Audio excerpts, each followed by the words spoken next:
ప్రభువైన యేసుక్రీస్తు నామములో శుభాలు తెలియపరుచుకుంటా ఉన్నాను. ఈరోజు రత్నప్రసాద్ చెప్పినట్టు ప్రార్థనకు పురికొల్పబడటానికి దేవుని వాక్యంలో నుంచి కొన్ని సంగతులు చాలా బ్రీఫ్గా చూసి మనం ప్రార్థనలోనికి వెళ్దాము. దయచేసి మీరు ఎక్కడున్నా సరే వీలైనంత వరకు మీ బైబిల్స్ ఓపెన్ చేసి యెషయా గ్రంథం 40వ అధ్యాయాన్ని మీరు ఓపెన్ చేసి పెట్టుకోవాల్సిందిగా మిమ్మల్ని మనవి చేస్తా ఉన్నాను. నేను ఈరోజు నాకు ఇవ్వబడిన 15-20 మినిట్స్లో దయచేసి మీరు రత్నప్రసాద్ గారు చెప్పినట్టు జాయిన్ అయినప్పుడు మీ వీడియోస్, మీ ఆడియోస్ పూర్తిగా మరి మ్యూట్లో ఉంచుకోవాల్సిందిగా మనవి చేస్తున్నాను. ఎందుకంటే అది మనం వాక్యం చదువుకునేటప్పుడు డిస్ట్రాక్టింగ్ ఉంటుంది కాబట్టి. Thank you. 40వ అధ్యాయాన్ని ఓపెన్ చేసి మీ ముందు పెట్టుకోవాల్సిందిగా నేను మీకు మనవి చేసుకుంటా ఉన్నాను. ఈ 15-20 మినిట్స్ నాకు ఇవ్వబడిన ఈ 15-20 మినిట్స్లో నేను ఎలా డివైడ్ చేస్తానంటే లిటిల్ బిట్ ఆఫ్ ఇంట్రడక్షన్, మరి జనరల్ ఇంట్రడక్షన్ ఈ పరిస్థితులను బట్టి ఇస్తూ, రెండవది introduction to the book of Isaiah చెప్తూ 40వ అధ్యాయంలో మరి మొదటి 2 వచనాలు ఒక 5 నిమిషాలు, 27వ వచనం నుంచి 31వ వచనం వరకు ఒక 5 మినిట్స్ నేను ఎక్స్పౌండ్ చేసి అప్పుడు వాటిని ఆధారంగా చేసుకొని మనం ప్రార్థనలోకి వెళ్ళాలని ఇది నా ప్లాన్. ఈ 15-20 మినిట్స్లో ఎస్, లాస్ట్ టైము మరి విక్రమ్ మనకి యోనా మరి గ్రంథంలో నుంచి మరి నినివే పట్టణస్థులు ఎలా ప్రార్థన చేశారో, రావాల్సిన విపత్తు దేవుడు ఆయన వాత్సల్యం కలిగిన వాడని ఎలాగ ఆపు చేశాడో అది చూసాము. ఈరోజు ఎలా ప్రార్థన చేయాలో అనే దానికంటే మనం ప్రార్థన చేయటానికి అసలు మనకి మోటివేషన్ ఏంటి, వాట్స్ ద మోటివేషన్? అసలు మరి ఒక రకంగా నీరసించిపోయాము, ఒక రకంగా నిరీక్షణ కోల్పోయాము, ఒక రకంగా సమస్యలిపోయాము, అలసిపోయాము. మరి ఇంకేం ప్రార్థన చేయాలో కొన్ని సందర్భాల్లో మరి మాటలు రాని పరిస్థితుల్లో ఉంటున్నాము, మూలుగుతున్నాము. ఇలాంటి పరిస్థితుల్లో is there any motivation to ప్రే?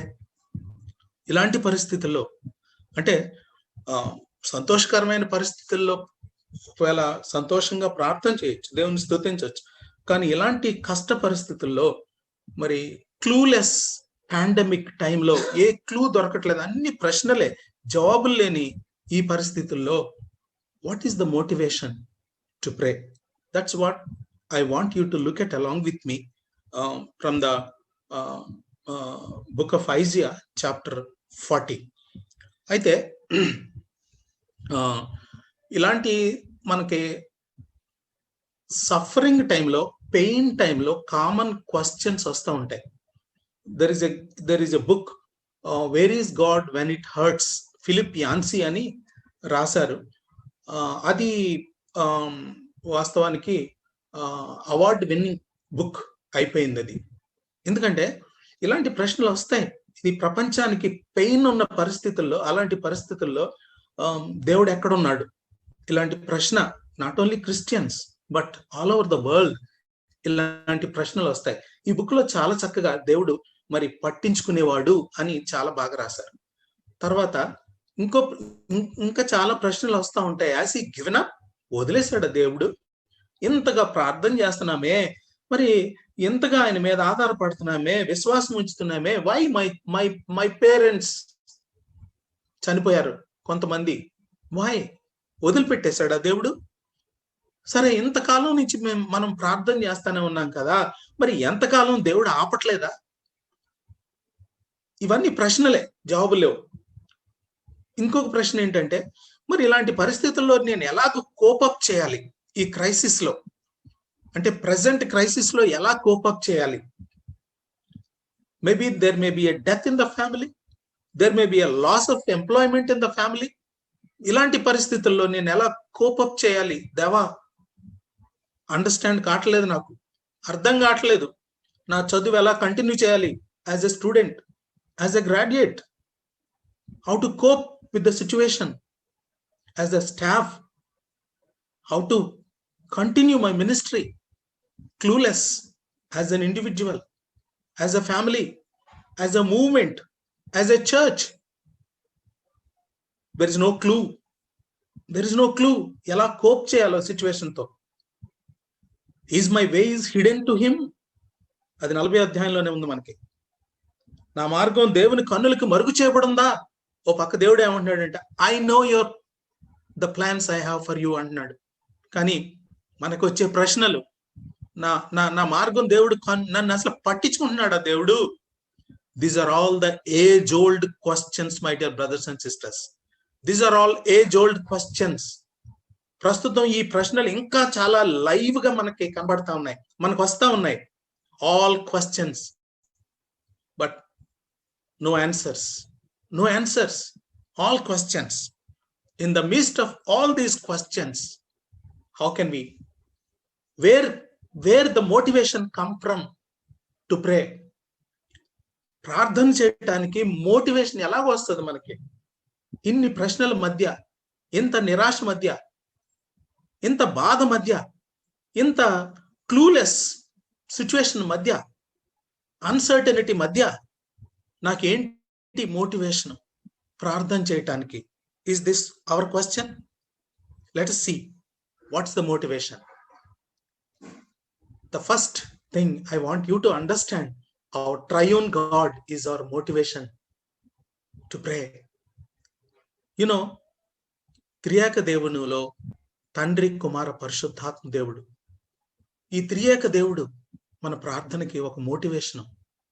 మన తండ్రి, ఇదంతా మనకి ఈ త్రియేక దేవుడు ఏ విధంగా మనకి ప్రార్థనకి మోటివేషనో అనేది రోమిల్ రాసిన పత్రిక 8వ అధ్యాయంలో కనబడుతుంది. తర్వాత ఏప్రిల్ రాసిన పత్రిక 5వ అధ్యాయంలో కనబడుతుంది. తర్వాత ఎఫ్సీల్ రాసిన పత్రిక 1వ అధ్యాయంలో కనబడుతుంది. మీరు తర్వాత చూడండి. ముఖ్యంగా రోమిల్ రాసిన పత్రిక 8వ అధ్యాయం మీరు అంతా చదివితే త్రియేక దేవుడు ఎలాగ మనకి ప్రార్థనకి మోటివేషన్ అనేది మనకి చాలా బాగా అర్థమవుతుంది. నేను కొన్ని విషయాలు జస్ట్ మీకు ఇంట్రడక్షనరీగా చెప్పి నా నెక్స్ట్ దాంట్లోకి, నా టాపిక్ లోకి వెళ్ళిపోతాను. ఫాదర్ యేసు ప్రభు వారు శిష్యులకి ప్రార్థన చేయటం నేర్పిస్తూ, మీ పరలోకపు తండ్రి సమస్తం ఎరుగును, ఆయన చూస్తున్నాడు, ఆయన నీ తండ్రి, పరలోకంలో ఉన్నాడు, ఆయన is transcendent, but he's your father and my father. Is available, immanent, a god who is transcendent and he's my father. ఎక్కడో దూరాన్న కూర్చుని తలరాతలు రాసే దేవుడు కాదని, ఆయన మనతో ఉన్నాడని, ఆయన మన తండ్రి అని గుర్తు చేసుకుందాం. ఇంకొక విషయం ఏంటంటే, అద్భుతమైన విషయము ఏంటో, వండర్ ఏంటంటే, దేవుడు బైబిల్లో ఉన్నటువంటి దేవుడు ఎలా పరిచయం చేసుకున్నాడు అంటే, మనకి ఒక తండ్రిగా పరిచయం చేసుకున్నాడు. It is a family relationship లో పరిచయం చేసుకున్నాడు మనకి. It's not like Brahma, Vishnu, Maheshwara, అలా కాదు. He's our father, he's our father. So family terms వాడాడు మనకి ఆయన రివీల్ చేసుకోవటానికి. What a beautiful thing. Is it not motivation to go to our father in times of trouble, in times of uncertainty? Is our loving father. తన కుమారుని కూడా ఇవ్వటానికి వెనుక తీయనటువంటి ఫాదర్. Second thing, sun. ఆయన మనకి మంచి మోడల్. యాచనలతో ప్రార్థన చేయటం ఎలాగో ఆయన మనకు నేర్పించాడు.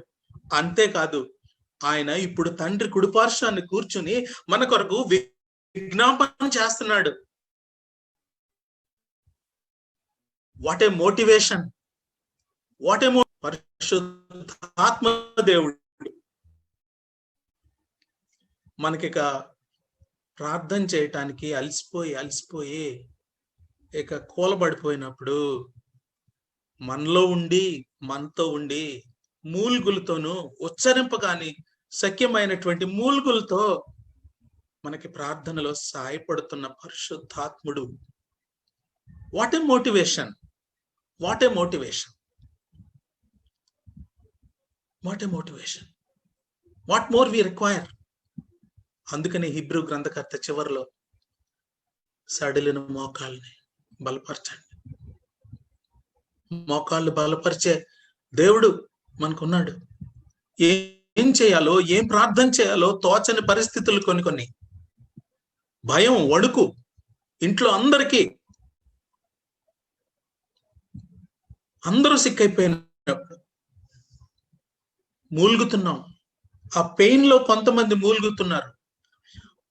ప్రియులను పోగొట్టుకొని కొంతమంది మూలుగుతున్నారు. భయపడుతూ కొంతమంది మూలుగుతున్నాం. ఈ మూలుగులను అర్థం చేసుకొని అందులో నుంచి ప్రార్థన చేయటానికి సాయం చేసే దేవుడు, ఆయన చిత్తానుసారంగా ప్రార్థన చేయటానికి సాయం చేసే పరిశుద్ధాత్మ దేవుడు మనకు లేడా? విజ్ఞాపం చేసే కుమారుడు మనలో ఉండు మనకు సాయం పడుతూ, మనకు ప్రార్థనలో సాయం పట్టే పరిశుద్ధాత్ముడు మనలను ప్రేమించి తండ్రిగా ఆయన మనల్ని ఆదరించే తండ్రి. What a God! ఇలాంటి దేవుడు ఎవరికైనా ఉన్నాడంటారండి? ఇలాంటి దేవుడు ఎవరికైనా ఉన్నాడా? మనం ఎంత privileged. Let us come back to the book of Isaiah. యెషయా గ్రంథం దగ్గరికి వచ్చేద్దాం. This is only an introduction to my today's exhortation. యెషయా గ్రంథం 40వ అధ్యాయం ఈ రోజు మనం ధ్యానించబోతున్నాము. 40వ అధ్యాయానికి రావటానికి ముందు యెషయా గ్రంథాన్ని ఒక్క 2 నిమిషాల్లో అవుట్లైన్ చెప్తాను. యెషయా గ్రంథం it's a wonderful book of salvation. యెషయా గ్రంథంలో ముఖ్యంగా 66 అధ్యాయాల్లో 2 భాగాలుగా దీన్ని ఈ గ్రంథాన్ని విభజించడం జరుగుతుంది. మొదటి భాగం 39 అధ్యాయాలు ఫస్ట్ పార్ట్, సెకండ్ పార్ట్ మరి 40వ అధ్యాయం నుంచి 66 అధ్యాయాలు second part. So first part లో మనకి ఏం కనపడుతుంది అంటే కన్ఫ్రంటేషన్, నాట్ కండెమ్నేషన్. కన్ఫ్రంట్ చేస్తున్నాడు దేవుడు ఇశ్రాయేలీలతో, వాళ్ళ యొక్క రిలీజియస్ లైఫ్ గురించి, వాళ్ళ యొక్క మోరల్ లైఫ్ గురించి, వాళ్ళ యొక్క సోషల్ లైఫ్ గురించి కన్ఫ్రంట్ చేస్తున్నాడు. Confronting with a purpose, with an expectation that they would come back. Confrontation with an expectation to come back. Otherwise, you have to face judgment అన్నాడు. అందుకనే ఆయన మొదటి అధ్యాయంలోనే ప్రారంభిస్తూనే రండి మన వివాదం తీర్చుకుందాం అన్నాడు. ఎంత అంటే ఆయన కోపం ఎంతో కాలం ఉండదు. కోపం ఎంతో కాలం ఉండదు. కీర్తనకారుడు చెప్పినట్టు చాలా క్షణిక మాత్రమే. ఆయన కన్ఫ్రంట్ చేస్తాడు కానీ ఆయన బిడ్డల్ని ఆయన కండెమ్ చేయడు. Is not condemning them, rather he is confronting them. The first part talks about god's confrontation towards his people, తన ప్రజలు, యాజ్ అ ఫాదర్, చిల్డ్రన్ గా. సెకండ్ పార్ట్ కి వచ్చేద్దాం. సెకండ్ పార్ట్ లో యెషయా గ్రంథం సెకండ్ పార్ట్ లో 40వ అధ్యాయం నుంచి 66వ అధ్యాయం వరకు చూసినట్లయితే, so it talks about comfort and hope. The first part is talking about confrontation and the second part is talking about comfort and hope. So దేవుని యొక్క లక్షణాలలో ఆయన ఒక కాయిన్ కి 2 సైడ్స్ ఉన్నట్టుగా ఆయన జడ్జి చేసే దేవుడు, కన్ఫ్రంట్ చేసే దేవుడు. అట్ ద సేమ్ టైం క్షణిక మాత్రమే ఆయన కోపం, ఆయన కంఫర్ట్ చేసే దేవుడు. God of all comfort. 40వ అధ్యాయం ఓపెనింగ్ స్టేట్మెంట్ లోనే మనకి అర్థమైపోద్ది. నా జనులను ఓదార్చి, నా జనులు, ఓనింగ్ హిజ్ పీపుల్, మనల్ని ఓన్ చేసుకుంటున్నాడు ఆయన. నా జనులు, నా జనులను, ఐజయా నా జనులను ఓదార్చండి. My people talking about comfort. దేవుడు ఈ 40వ అధ్యాయం నుంచి 66వ అధ్యాయం వరకు మరి ఆయన ప్రజలకి ట్రస్ట్ బిల్డ్ చేయడానికి అలసిపోవట్లేదు. ప్రతి అధ్యాయంలో కూడా ఆయనకి ట్రస్ట్ బిల్డ్ చేస్తానే వస్తున్నాడు. ఆయన ప్రజల మధ్యలో హోప్ బిల్డ్ చేస్తానే వస్తున్నాడు. God is a god who build trust and hope in his children in the times of trouble. And he's comforting, is building hope, is building trust. అందుకనే ఈ అధ్యాయాల్లో కొన్ని మాటలు చాలా బాగా మనకి సుపరిచితమైన మాటలు. నేను ఒక పక్షిరాజు లాగా, ఈగిల్ లాగా స్ట్రెంగ్త్ ఇస్తాను నీకు. ముదిమి వచ్చే వరకు నేను నిన్ను మోస్తాను. నా గాయాల చేత నీకు స్వస్థత ఉంది. ఒక తల్లి ఆదరించినట్టు నేను నిన్ను ఆదరిస్తాను. తల్లి అయినా మరచునేమో గాని నేను మరువను. ఇలాంటి మాటలు మనకి ఈ 2వ సెక్షన్ లో మనకి కనబడుతూ, ఇవన్నీ కూడా ఆదరించే మాటలు, ఇవన్నీ కూడా ఆదరణ తీసుకొచ్చే మాటలు. ప్రభు అలసిపోలేదు మనల్ని ఆదరించడానికి. ఆయన పదే పదే పదే నేను మిమ్మల్ని కొన్నాను, నేను మిమ్మల్ని ఏర్పాటు చేసుకున్నాను, మిమ్మల్ని నేను ప్రేమిస్తున్నాను, భయపడొద్దు, నేను నిన్ను ఆదరిస్తున్నాను, ఓ తల్లిలాగా ఆదరిస్తాను నిన్ను. ముదిమి వచ్చే వరకు ముదముతోడ మోస్తాను నేను. These are the comforting words. This is how the book is divided into 2 basic sections. And then let's enter into the 40th chapter. 40వ అధ్యాయంకి ఎంటర్ అవుదాం ఇప్పుడు. ఇందులో మీకు నేను చదివించింది 1-2 వచనాలను, తర్వాత 27వ వచనం నుంచి 31వ వచనం వరకు చదివించాను. మరి ఈ రెండిటి మీద జస్ట్ 5 minutes నేను ఫోకస్ పెట్టి నేను క్లోజ్ చేస్తాను. ఈ 40వ అధ్యాయము మరి సెకండ్ సెక్షన్ అంటే 2వ సెక్షన్ ని ప్రారంభం. అందులో ద ఓపెనింగ్ స్టేట్మెంటే నా జనులను ఓదార్చుడి, నా జనులను. We are his people. Value ఎక్కడొస్తుందంటే మనం ఎలాంటి వాళ్ళం అనే దాన్ని బట్టి కాదు, మనం ఎవరికి చెందిన వాళ్ళం అనే దాన్ని బట్టి మనకి వాల్యూ. We are valuable. బ్రతికున్నాం మనం వాల్యుబులే, చనిపోయినా ఆయనకి వాల్యుబులే. We are valuable. Our life is valuable to him. నా జనులు, నా జనులు. We are important to him. నా జనులు, నా జనులు. ఫస్ట్ 2 verses ని ఒక సెక్షన్ గా చూస్తే, 3rd verse నుంచి 5th verse వరకు ఇంకొక 2వ సెక్షన్ గా చూడొచ్చు.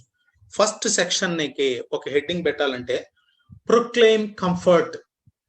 సెకండ్ సెక్షన్ అది 3వ వచనం నుంచి 5వ వచనం వరకు prepare the way for the deliverer. 6th verse to 26th verse preach the good news. 27th to 31 చూసినట్లయితే provide hope to the weary. To the weary. సమస్యలను వాళ్ళకి, అలసిపోయిన వాళ్ళకి నిరీక్షణ ప్రొవైడ్ చేయి Isaiah.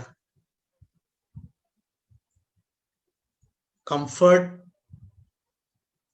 Second thing prepare the way, third thing proclaim the good news, because he is a sovereign God.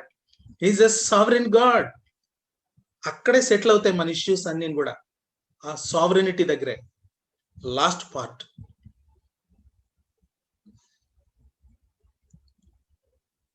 Provide hope. So అందుకని మనం ఇప్పుడు బేసిక్ గా తీసుకునేది 2 సెక్షన్సే, 1 and 2, and last part is proclaim the comfort and then provide hope. Provide hope. Let's look at these 2 verses now. మొదటి 2 వచనాల్లో ఈ మాట 2 సార్లు కనబడుతుంది. నా జనులను ఓదార్చుడి, ఓదార్చుడి, ఓదార్చుడి, ఓదార్చుడి. రీసెంట్ గా వైజాగ్ లో ఒక యంగ్ గ్రాడ్యుయేట్, 2 యంగ్ చిల్డ్రన్ ఉన్నారు తనకి, తను చనిపోయాడు. వైఫ్ అసలు ఆమెను ఓదార్చలేకపోతున్నాం. దాంతో పాటు ఆమె అంటుంది, అన్న టైమ్లీగా నేను యాక్షన్ తీసుకోలేకపోయానన్నా, నా వల్లేనన్నా. ఒక పక్క భర్త లేడనే బాధ, ఇంకొక పక్క పరిస్థితులు తనకి చాలా బాధాకరంగా ఉన్నాయి. అలాంటి పరిస్థితుల్లో let's not again say that, మరి ఎందుకమ్మా నువ్వు టైమ్లీగా యాక్షన్ తీసుకోలేదు, చేసుకుని ఉంటే బాగుండు కదా, ఆక్సిజన్ కొరకు ముందే ఎందుకు వెళ్ళలేదు, ఇవన్నీ మాట్లాడొద్దు, ఇవన్నీ చేయొద్దు, ఎక్స్ప్లెనేషన్ వద్దు, రియాలిటీని నిందించొద్దు. Comfort, comfort my people. అయిపోయింది అదంతా. Soothing to their troubled hearts. తమ్ముడు, గ్రాడ్యుయేట్స్ గా, స్టూడెంట్స్ గా, స్టాఫ్ గా నేను ఒక మాట చెప్తున్నాను తమ్ముడు, ఎక్కడి నుంచి మన పరిచర్య మారుతుంది. ఎందుకంటే పీపుల్ ఆర్ ఆల్రెడీ వూండెడ్ తమ్ముడు. Loss of lives, loss of properties, loss of health, ఇలాంటి ట్రబుల్లో ఉన్నారు. Now it is our responsibility as senior graduates and senior students and staff, instead of confronting them, comfort them. చాలా రకరకాల సమస్యల్లో ఉన్నారు. మన ministry dimension కొంచెం పరిస్థితులను బట్టి, కాంటెక్స్ట్ని బట్టి మనం మార్చుకోవాలి. దీని అర్థం ఏంటో తెలుసా? ఇంకొక అంటున్నాడు, యెరూషలేముతో ప్రేమగా మాట్లాడుడి. యెరూషలేముతో ప్రేమగా మాట్లాడుడి. ఈ ఎక్స్ప్రెషన్, ఒరిజినల్ ఎక్స్ప్రెషన్ ఏంటంటే, like an young man speaks to his girl, being kind, being loving, being generous. Let us be kind, let us be generous, let us be loving. దేవుడే ఈ మాటలు మాట్లాడుతున్నాడు. అమ్మా, నువ్వు ఒకవేళ నీ లవ్డ్ వన్ పోగొట్టుకున్నట్లయితే దేవుడు చెప్తున్నాడు ప్రవక్త ద్వారా, comfort my people, speak tenderly to their heart, not to their minds. వాళ్ళ జస్ట్ మైండ్స్ తో మాత్రమే కాకుండా speak to their hearts. Kind గా, లవింగ్ గా, జనరస్ గా, పరిస్థితులను నిందించకుండా just comfort them, just comfort them. Comfort my people, comfort my people.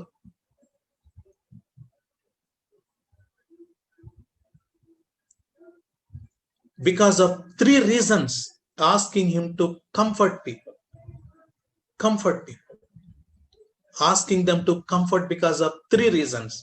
Let's see in the second verse lone చూద్దాం.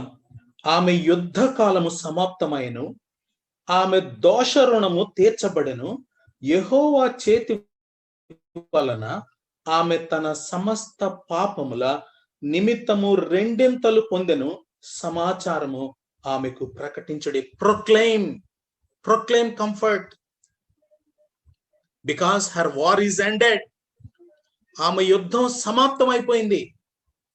తమ్ముడు, maybe still our friends are battling in the hospitals. యుద్ధం చేస్తున్నారు. Recent గా రత్నక్క Victor కి తను హాస్పిటల్ ఉన్నప్పుడు phone చేస్తే తను చెప్పిన మాట, అక్క, I'm still battling. Some of them they have lost the battle, some of them they are still battling, and some of them they are just waiting, looking at the situation, facing the situation. Prabhu చెప్తున్నాడు, war is ended. War is ended. War is ended. My dear children Jerusalem, your war is ended. I don't know, maybe prophetical ga మరి ఇది మన situation కి అయితే maybe it is a passing phase. Maybe God is going to end the war. God is going to end the war, my dear brother and sister. Maybe God is going to end the war. Antnadu, it is fully paid. Judgment was over. నా జనులను ఓదార్చుడి, నా జనులను ఓదార్చుడి అని చెప్తున్నాడు. Dear brothers and sisters, let us receive comfort from the Comforter.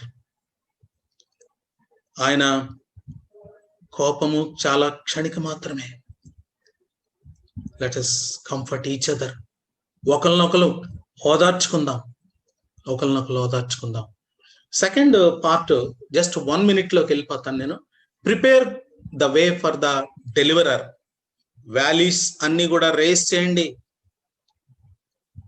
Mountains అన్ని కూడా అణగాలి, rough edges అన్ని కూడా మనలో స్మూత్ అవ్వాలి. ఫ్యామిలీస్ లో కానీ వ్యక్తిగతంగా కానీ ప్రభువు పనిచేయటానికి మనలో ఆ రఫ్ ఎడ్జెస్ అన్ని కూడా స్మూదెన్ చేయబడాలి. రగెడ్ ప్లేసెస్ అన్ని కూడా ప్లెయిన్ అవ్వాలి. వ్యక్తిగతంగా students, graduates, staff and families, let us prepare the way to the deliverer. And the third thing, let us preach the good news. What is the good news? సార్వభౌముడైన దేవుడు జనములు ఆయనకు చేదలో నుంచి జారేటటువంటి బిందువులంట, nations. అంతేకాదు త్రాసు మీద ధూళి వంటి వారట. మరి ఏదైనా కొనేటప్పుడు ఆ త్రాసు మీద ధూళి క్లీన్ చేసి తుయ్యమని అడుగుతామా? Because it is negligent. ఇంత నెగ్లిజెంట్ అయినటువంటి ఈ నేషన్స్ ని ఆయన సెలవు లేకుండా తల వెంట్రుక కూడా మనలో రాలదు అన్నప్పుడు ప్రభు యొక్క సార్వభౌమత్వానికి, sovereign over creation, sovereign over nations, sovereign over all the other gods, is incomparable. ఇలాంటి దేవునికి మనం ప్రార్థన చేస్తున్నాం. లాస్ట్ పార్ట్ 27 to 31 వచ్చేద్దాం. Just 5 minutes. ఇక్కడ 27వ వచనంలో యాకోబు, నువ్వేమంటున్నావంటే ఇంత విని కూడా నిన్ను ఒక పక్క కంఫర్ట్ చేస్తున్నాను, నేను నిన్ను కండెమ్ చేయట్లేదు. ఎందుకంటే నీ మీద నేను సార్వభౌముణ్ణి, నిన్ను తయారు చేసినోడిని, నా ప్రజలు మీరు. కానీ మరి నువ్వు ఈ రకమైన మరి జడ్జిమెంట్ టైంలో, లేకపోతే ఈ రకమైనటువంటి ఎగ్జైల్ పీరియడ్ లో నువ్వేం ఫీల్ అవుతున్నావు అంటే, దేవుడు నన్ను వదిలేశాడు అనేటటువంటి భావనతో నువ్వు ఉన్నావు. గాడ్ హ్యాస్ లెఫ్ట్ మీ అనేటటువంటి భావనతో నువ్వు ఉన్నావు. ఇజ్రాయేలు, నువ్వు అంటున్నావు, ఏమంటున్నావు అంటే, ఇజ్రాయేలు నా దేవుని దృష్టికి నాకు న్యాయం చేయట్లేదు, దేవుడు నాకు అన్యాయం చేశాడు. ఇదే ప్రశ్న కొంతమంది, ఈవెన్ అవర్ ఫ్యామిలీస్, దేవుడు నాకు అన్యాయం చేశాడు అన్న, దేవుడు నాకు అన్యాయం చేశాడు. ఇజ్రాయేలీలు కూడా ఇదే మాట, నా న్యాయమును నా దేవుని దృష్టికి కనబడలేదు అని నువ్వు వేళ చెప్పుచున్నావు. Why are you telling Jacob, I know the plans I have for you, plans not to harm you, Jacob, only to prosper you. It is only a passing phase. Maybe some of us might have lost the battle. Some of us may be battling. Some of us are afraid of the battle. Ilanti situation lo these questions may come. ప్రభువా, నువ్వెక్కడున్నావు? నన్ను పట్టించుకున్నావా? ఆర్థిక సమస్యలు, number of problems, post covid effects, ఈ situation ఎలా cope up అవ్వాలో. No job, number of problems. ఇలాంటి పరిస్థితిలో దేవుడు ఏం చెప్తున్నాడంటే, ఇశ్రాయేలు నువ్వు వినలేదా, నీకు తెలీదా,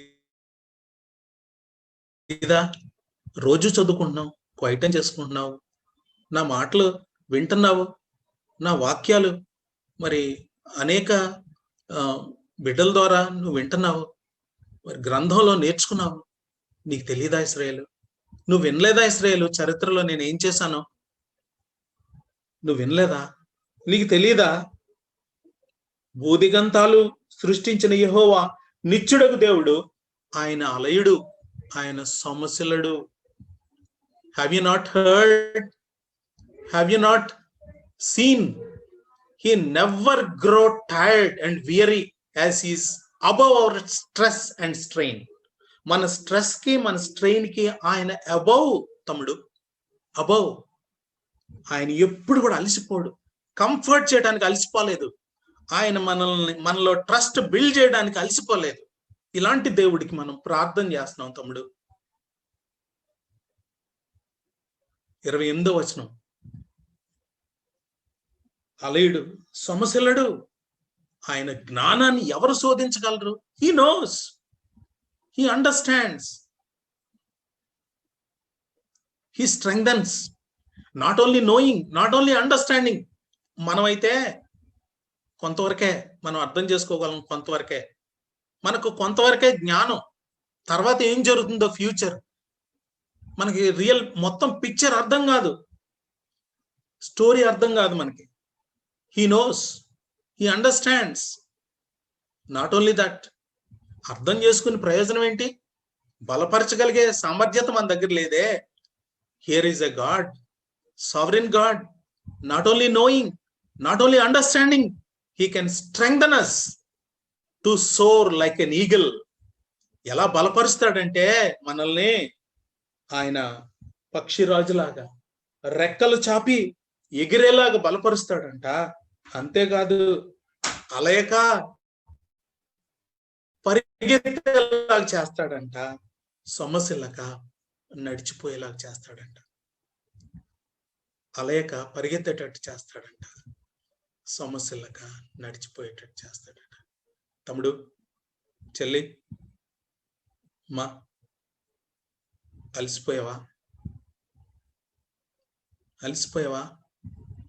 సొమసిల్లిపోయావా? ఈ నష్టానికి, కష్టానికి ప్రార్థన చేసి చేసి ఇక రాక ఇక మూలుగుతున్నావా? He will renew our strength. మోకాళ్ళు బలపరిచే త్రియేక దేవుడు. He strengthens to soar. ఇశ్రాయేలు, ఒక పక్షిరాజులాగా ఈ యొక్క బబులోను నుంచి నువ్వు ఎగిరిపోయి మరలా నీ దేశానికి వెళ్ళిపోయేలాగా నిన్ను బలపరుస్తాను. పరిగెత్తుకుని నీ దేశానికి వెళ్ళిపోయి యెరూషలేముకి వెళ్ళిపోయేటట్టు నీ కాళ్ళను బలపరుస్తాను. సొమశిల్లక నడిచి వెళ్ళిపోయేటట్టు నిన్ను బలపరుస్తాను Israel. That Israel were the audience. But ఇప్పుడు మనకి, ఈ కాంటెంపరీ ఆడియన్స్, మనకి కూడా ఇదే message. It's a passing phase, is comforting us. యుద్ధకాలం సమాప్తమైపోయింది. ఇశ్రాయేల్ ఆమెతో ప్రేమగా మాట్లాడండి, కంఫర్ట్ చేయండి, ఓదార్చుడి, ఓదార్చుడి. ప్రేమైన సోదరి సోదరుడు,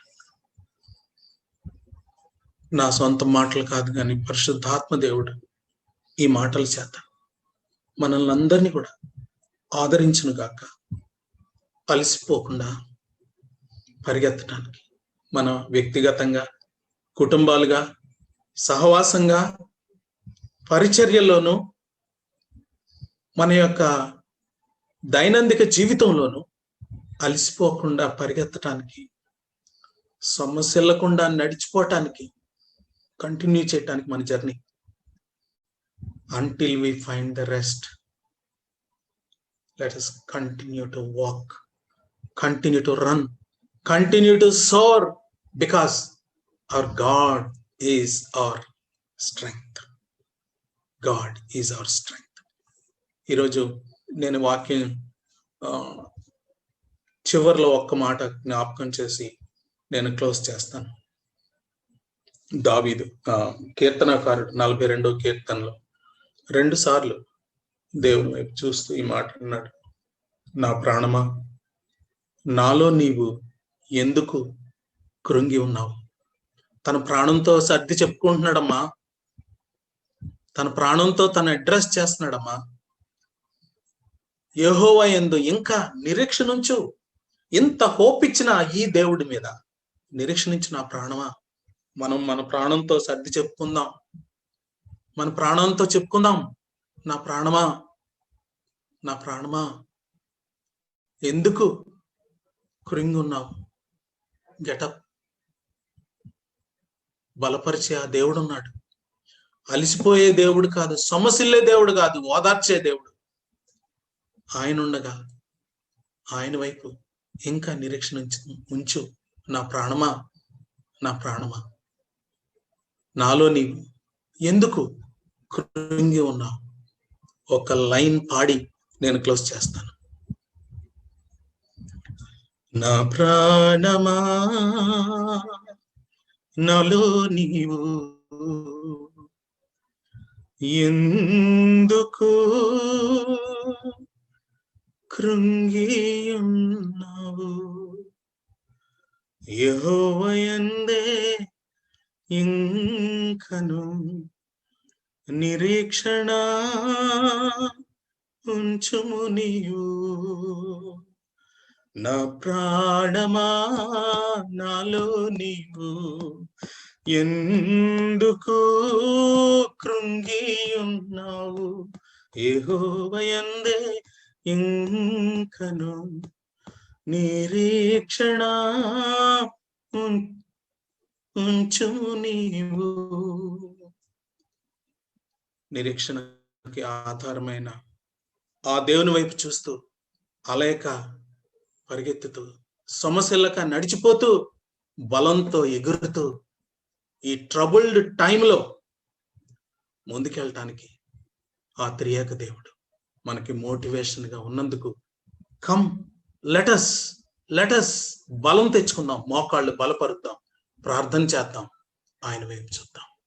మన కోసం విజ్ఞాపన చేసే కుమారుడు, మనతో కలిసి సాయం పట్టే పరిశుద్ధాత్ముడు, మనల్ని ప్రేమించే తండ్రి, ఈ త్రియేక దేవుని మనకి మోటివేషన్ గా ఉంటూ, ఆయన కంఫర్టర్ గా ఉంటూ మనల్ని బలపరుస్తున్నాడు. కాబట్టి let us take this motivation, ఈ యొక్క ప్రోత్సాహాన్ని తీసుకుని మనం ప్రార్థనలోకి ఎంటర్ అవుతాం. May God bless the word and comfort all of us, God of all comfort.